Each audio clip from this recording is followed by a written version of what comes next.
think nothing would bother me as much.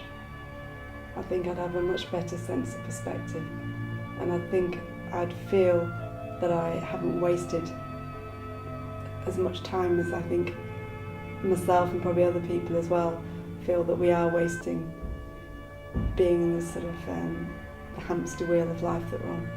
You know, I'd come back feeling like, you know, whatever I do from that day on is not a waste of my life, because I've done something very meaningful in that year out.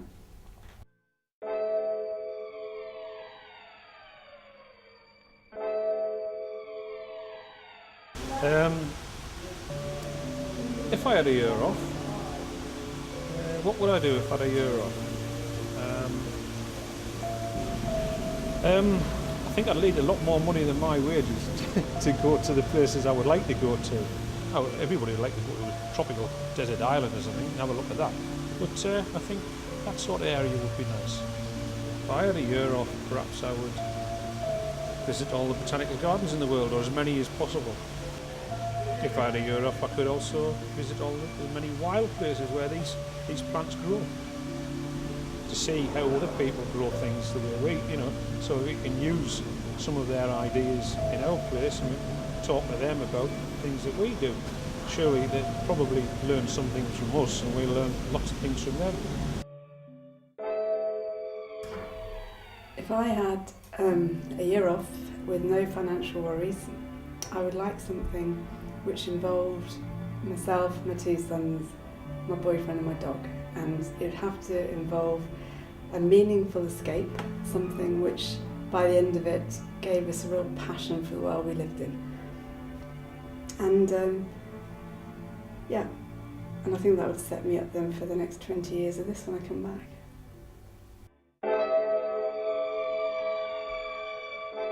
Sam, what would you do if you had a whole year off school? If I had a whole year off school, I don't know what I'd do. I'd probably work in a zoo. Why? Because I like working with animals. What kind of animals? Elephants, tigers, snakes, elephants and all kinds of animals. I'd like a budgie. I'd go all over the world making tree houses. Yeah, I would probably. Sam, what would be the worst thing about like climbing trees? Probably the climbing part, because I'm not very good at it.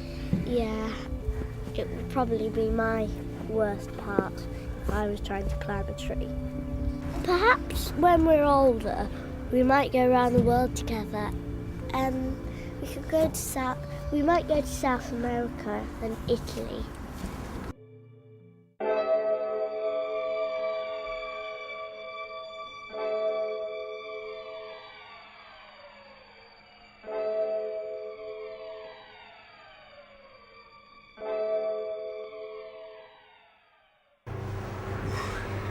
What would I do if I had a year off?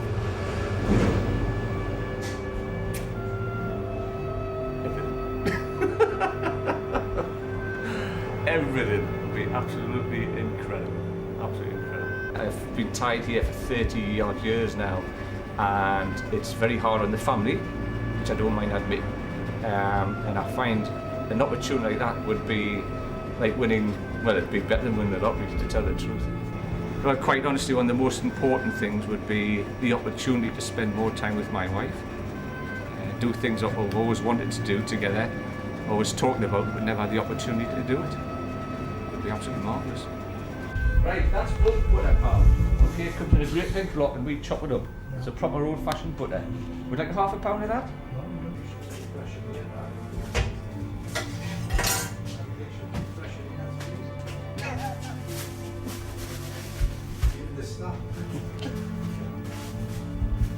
It's absolutely physically impossible for anything to go up in here. There's 123 there, pal. Now remember with that butter, you didn't spread it on, you slice it off, alright? Right on. Okay, thanks very much, mate. You take care, nice to see you. If my wife was here at the same time, I would hope she'd want the same as I would, which I think after nearly 30 years together, I'm just about 100% sure, in fact I'm 100% sure, that she would just like to do it with me, because I know she would. And I know that she gets very vexed that she cannot do things with me, quite honestly.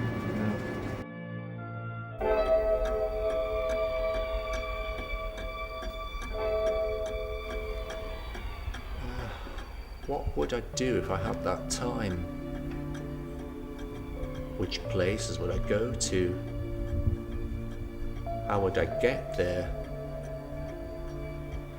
Which countries should I visit? Who should I see? What else could I do? I'm mainly interested in history and archaeology.